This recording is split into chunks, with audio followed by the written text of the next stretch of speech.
when I knew I was going to come speak to you, I thought, I got to call my mother. I have a little Cuban mother. She's about that big. 4 feet, nothing larger than the sum of her figurative parts. You still with me? I called her up. Hello, how you doing, baby? Hey, Ma, I got to talk to you. You talking to me already? What's the matter? I said, I got to talk to a bunch of nice people. You're always talking to nice people, except when you went to the White House. Ma, don't start. Uh-huh. And I told her I was coming to TED. And she said, what's the problem? I said, well, I'm not sure. I said, I have to talk to them about stories. It's technology, entertainment, and design. And she said, well, you design a story when you make it up. It's entertainment when you tell it, and you're going to use a microphone.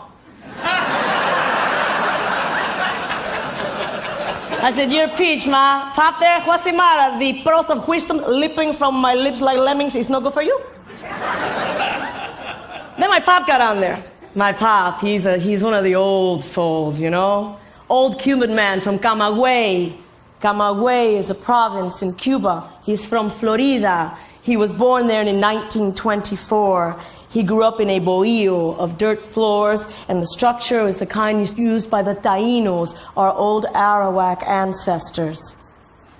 My father is at once quick-witted, wickedly funny, and then poignancy turns on a dime and leaves you breathless. Bobby, help. I already heard your mother. I think she's right. After what I just told you, my whole life, my father's been there. So we talked for a few minutes, and he said, why didn't you tell them what you believe? I love that. But we don't have the time. Good storytelling is crafting a story that someone wants to listen to. Great story is the art of letting go. So I want to tell you a little story.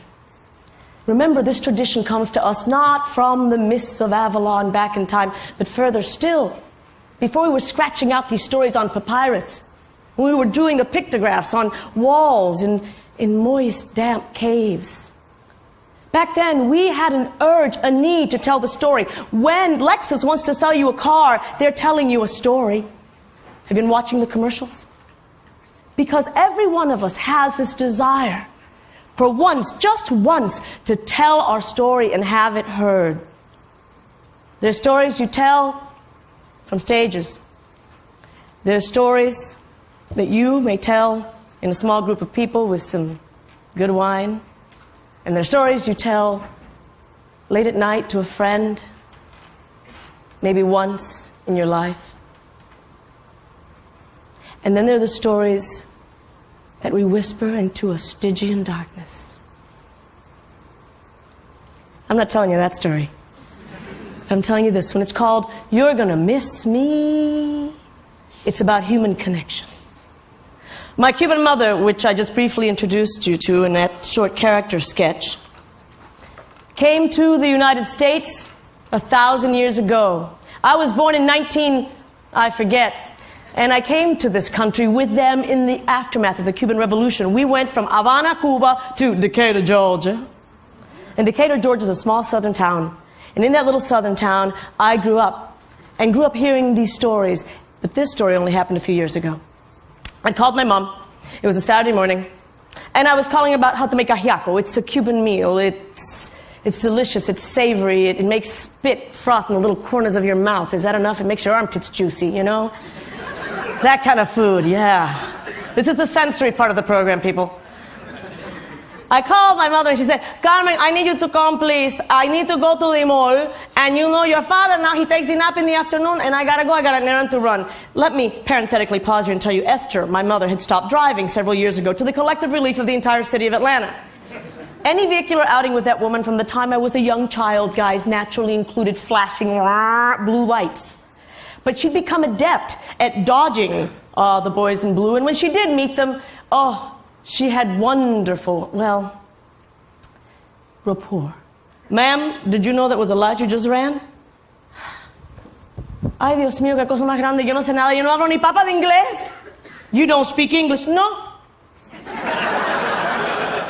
But eventually, every dog has its day, and she ended up in traffic court, where she bartered with the judge for a discount. There's a historical marker. But now she was a septuagenarian. She'd stopped driving.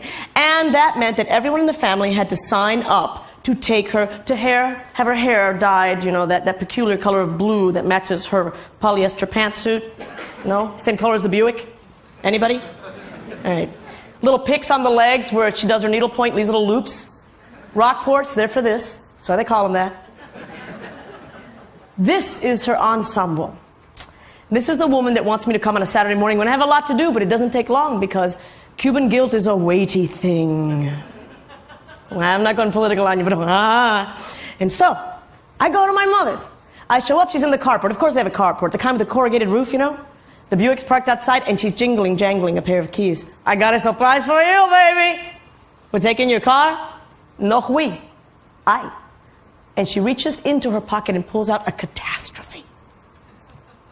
Somebody, storytelling, the interactive art. You can talk to me.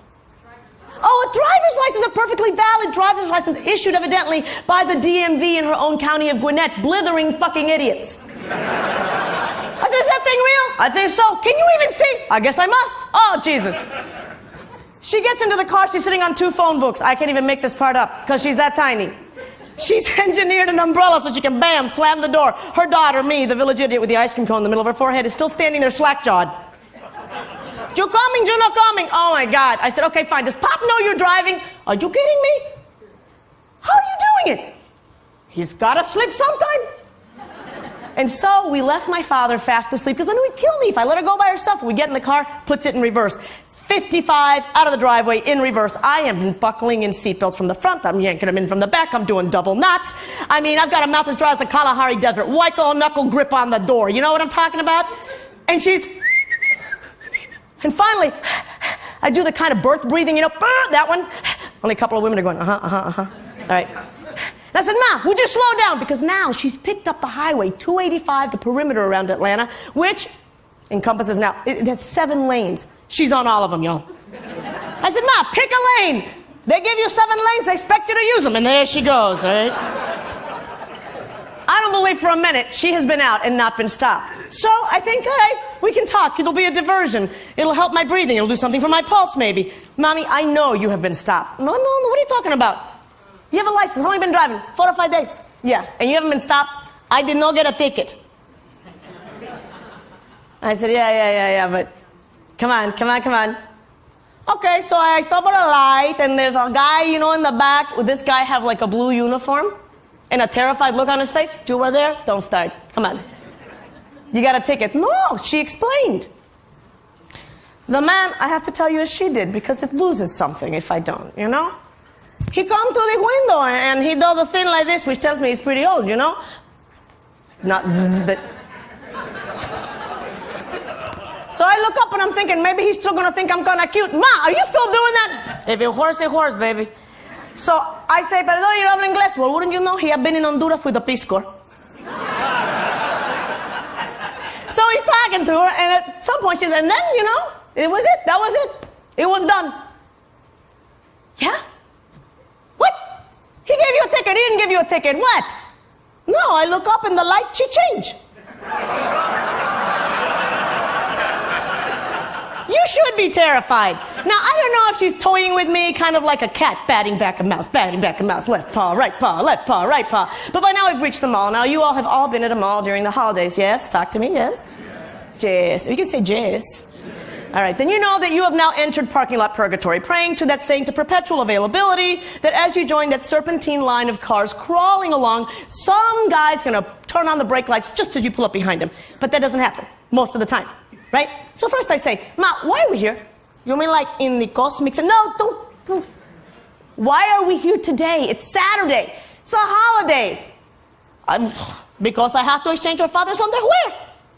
Now see, this is the kind of Machiavellian thinking that you really have to, you know, in my mind it's a rabbit's war in this woman's mind. Do I want to walk in because unless I have Ariadne's thread to anchor, enough metaphors for you, somewhere, I may not get out. But you know, why do we have to take Pop's underwear back now? And why? What is wrong with his underwear? It will upset you. And what upset me. What could I say? Is something wrong with him? No.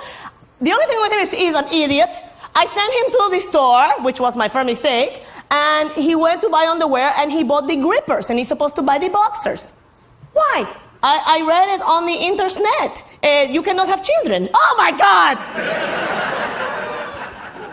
Olivia? Huh?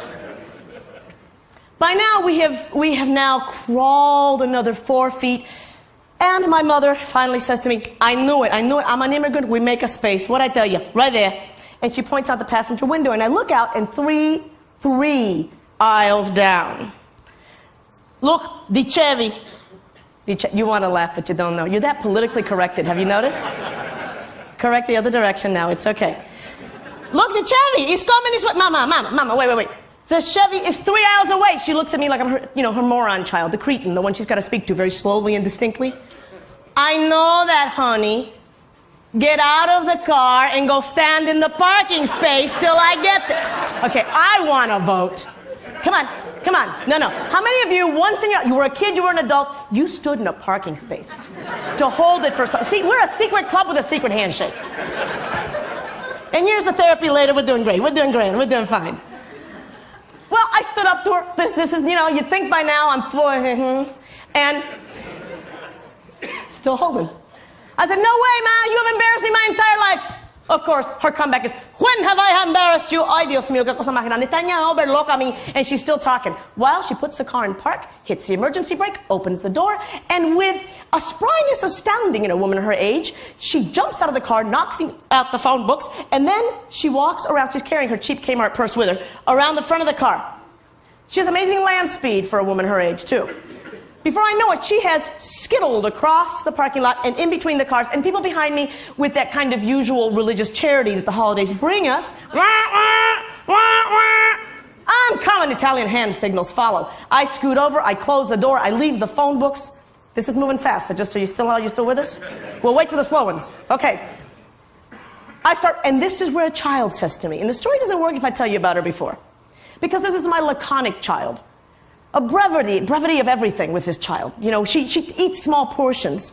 Language is something to be metered out in small phonemes, just little She carries a mead spiral notebook and a pen. She wields great power. She listens, because that's what people who tell stories do first. But she pauses occasionally and says, how do you spell that? What year? Okay. When she writes the expose in about 20 years, don't believe a word of it. But this is my daughter, Lauren, my remarkable daughter, my borderline Asperger's kid. Bless you, Dr. Watson. She says, Ma, you gotta look. Now, when this kid says I gotta look, But it isn't like I haven't seen this crime scene before. I grew up with this woman. I said, Lauren, you know what? Give me a play-by-play. I can't. No, Mama, you gotta look. I gotta look. You gotta look. Don't you want to look? There she is. I look in bewildered awe. She's standing those rockports slightly apart, but grounded. She's holding out that cheap Kmart purse, and she is wielding it. She's holding back tons of steel with the sheer force of her little personality. And that cronish voice saying things like, back it up, buddy. No, it's reserved. Ready? Brace yourselves. Here it comes. No, my daughter, she's coming in the Buick. Honey, sit up so they can see you. Oh, Jesus. I finally come, and now it's the South. I don't know what part of the country you live in. I think we all secretly love stories. We all secretly want our blankie and our Boo Bear. We want to curl up and say, tell it to me. Come on, honey, tell it to me. But in the South, we love a good story, and people have pulled aside. I mean, they've come out of that queue line. They have popped their trunks, pulled out lawn chairs and cool drinks. Bets are placed. I'm with the little lady, damn. Okay. And she's bringing me in with a slight salsa movement. She's, after all, Cuban. I'm thinking accelerator brake. Like you've never thought that in your life, right? Yeah. I pull in, I put the car in park. Engine still running, mine, not the car. I jump out and I say, Lauren, don't you move. I'm not going anywhere. She's got front seat at a Greek tragedy. I come out and there's Esther. She's hugging the purse. ¿Qué? Which means what? And so much more.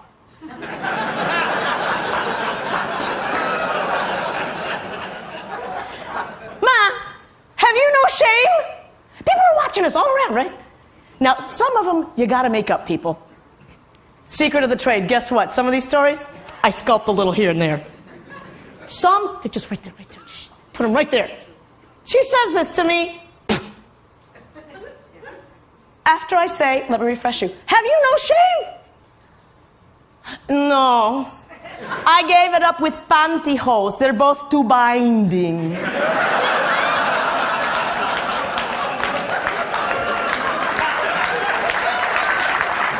ahead, you can clap at that. You're about 30 seconds from the end. I'm about to snap like a brittle twig when suddenly someone taps me on the shoulder. Intrepid soul. I'm thinking, this is my kid. How dare she? She jumped out of that car. That's okay, because my mother yells at me, I yell at her. It's a beautiful hierarchy, and it works. I turn around, but it's not a child. It's a young woman. A little taller than I, pale green, amused eyes. With her is a young man, husband, brother, lover. It's not my job. And she says, pardon me, ma'am. So we talk down there. Is that your mother? I said, no, I follow little old women around parking lots to see if they'll stop. Yes, it's my mother. The boy, now he says, well, what my sister meant. They look at each other. It's a knowing glance. God, she's crazy. I said, Mama, Dios mío. And the young girl and the young boy say, no, honey, we just want to know one more thing. I said, look, please, let me take care of her, okay? Because I know her, and believe me, she's like a small atomic weapon. You know, you just want to handle her really gingerly. And the girl goes, I know, but I swear to God, she reminds us of our mother. I almost miss it. He turns to her on the heel of his shoe. It's a half whisper. God, I miss her. They turn then, shoulder to shoulder, and walk away, lost in their own reverie. Memories of some maddening woman who was the luck of their DNA draw. And I turn to Esther, who's rocking on those ports, and says, you know what, honey? What, man? I'm going to drive you crazy probably for about 14, 15 more years if you're lucky. But after that, honey, you're going to miss me.